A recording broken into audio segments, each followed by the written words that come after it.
Hi there, this is Glenn Scott, and welcome to my presentation. While poverty is a problem all over the country, historically the highest rates of poverty have been in the South, um, and this has been the reality for many years. That the South have higher rates of poverty, lower incomes, lower educational outcomes, things of that nature. And as you can see here, it's quite extensive. You know, this is from the Census Bureau. Looking at state poverty rates, um, looking at state poverty rates from 2008 to 2010, you can see that while the U.S. Average over the 3 years was at 14.2, all five of these states, Mississippi, Louisiana, Alabama, Tennessee, and South Carolina, um, were above. These five states are going to be utilized in my um, in my study.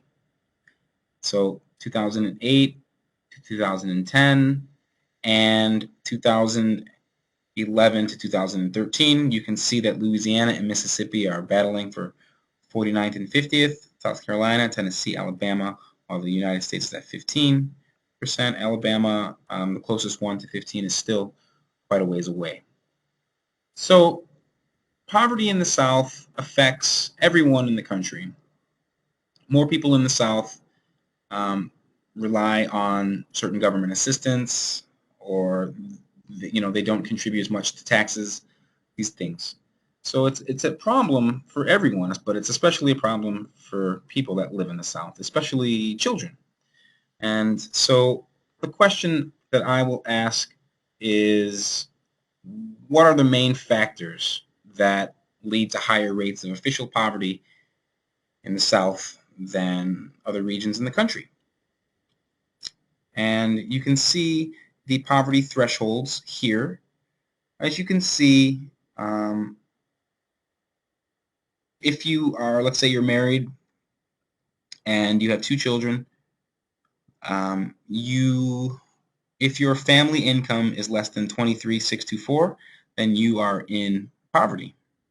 Everyone in your family is considered to be in poverty, and you will all be officially in the poverty, below the poverty thresholds. And if you are one person under 65 and you make this, then you too are in poverty.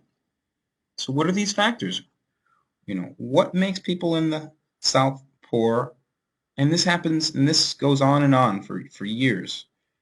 If you look at historical poverty rates here, you can see that, in the United States, all income levels, number below poverty, and this was for 1969, I believe. Yeah, 69, 79, 89. And it's always lower. I'm sorry, poverty rates are always much higher than in other parts of the country. And it's been like that since at least the Civil War. Why is that? What's happening? Well, I used data taken from official statistics and previous studies that have attempted to tackle this problem, and so I seek to find answers to this question. All right. So again, I'm studying Alabama, Louisiana, Mississippi, South Carolina, and Tennessee. These five states have the lowest median household income using a 6-year average from 2008 to 2013. And that's part of the reason why I used it. So you can see here are some of the data that I've been using. Um, that's actually wrong because I'm missing 2008. But anyway, from 2009 to 2013, you can see the United States averages here. And then you can see Alabama with 43 and 43, Louisiana, Mississippi, South Carolina, and Tennessee are down here. And they're all low incomes, much lower than the um, the median household income of the United States, and lower than even other southern states. So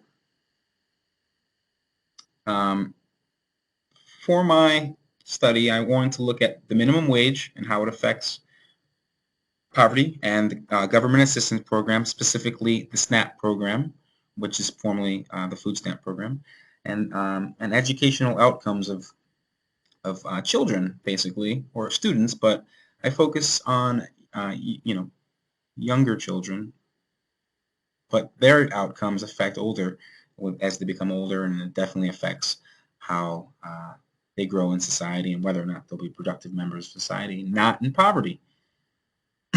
So looking first at the minimum wage, there's lots of studies out there looking at the U.S. minimum wage, and while the U.S. minimum wage is set at $7.25, and it has been for about 5 years now, the 5 states in this study don't have minimum wages in their state.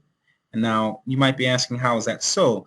Well, the Federal Labor Standards Act offers exemptions to certain businesses that engage in less than $500,000 worth of revenue a year and don't engage in any interstate commerce. And so this allows some states that have lower or no minimum wages to pay certain non-farm workers less than $7.25. And it just so happens that Alabama, Louisiana, Mississippi, South Carolina, and Tennessee, all the states I'm examining, have no state minimum wage laws. And so, there's lots of data that I've gone through, and I've looked at studies, and, I don't have a lot of time to get into it here, but basically, minimum wage, or an increase in the minimum wage to $10.10 would be beneficial. And I'd love to show you everything that I've got, but I don't have the time. So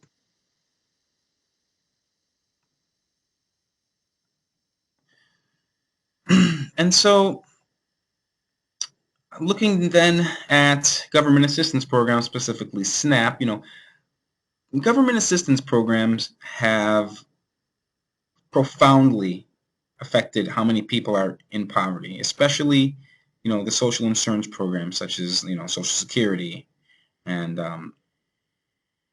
supplemental insurance and even the means tested things like SNAP, which I'm going to get into, the food stamp program, the tax credits and TAMP for welfare and housing assistance programs all have significant effects on the rates of poverty. And again, I don't have a lot of time to go into it because I want to get into what I'm going to do. The other thing that affects poverty rates are childhood and educational outcomes. And the information is astounding at what higher educational outcomes means for poverty. And but I just, I don't have a lot of time here, so I'm just want to share with you briefly what I'm going to do for my research design. Okay, specifically, my research will employ a time series regression for the years 2008 to 2013 for Mississippi, Louisiana, South Carolina, Tennessee, and Alabama. And it's looking at the relationship between, the rates of poverty in these states and the minimum wage. And specifically, so the dependent variable will be the percentage of people below the federal poverty threshold in those years, 2008 to 2013, for those states. And there will be 3 independent variables. The first one will be the median wages per hour of people making between $7.25 and $10.10, who also sit 130% or below, 130% or lower of their respective poverty threshold levels. I chose this because $7.25 is the federal minimum wage, although these states don't have it. It is the federal minimum wage, and $10.10 is the most talked about new minimum policymakers have actually legislated for. And 10-10 doesn't seem like a lot, but it is something. And I chose 130% and lower of the poverty line so that the data obtained can reveal relationships between wages and poverty or near poverty. The regression model should find out if there's any corollary relationships between a hypothetical minimum wage rise and poverty or near poverty. The second variable will be the ratio between people 130% or below the poverty threshold enrolled or not enrolled in the SNAP program, Supplemental Nutrition Program. SNAP is an in-kind benefit that can only be spent on food and therefore is not calculated as part of the it's not calculated as part of a person's income. So these numbers here don't take into consideration SNAP benefits, whereas something like Social Security, because it's money, actually does go in here, and certain other government assistance programs do. So the income total is important as this determines eligibility for other programs. 130% or below the poverty threshold is where SNAP becomes available to most of people, and the ratio of enrolled and unenrolled will be used because not everyone currently eligible takes advantage of the program. The final independent variable will be the percentage of the state's budgets used for public primary schools. The very beginning of school is arguably the most important time in a child's journey through the education system. And because educational outcomes are known to greatly affect levels of poverty, I think looking at the relationships between state funding for young students and levels of poverty is important. A regression analysis will work well with this subject and with these variables, as it should estimate the relationship between the variables.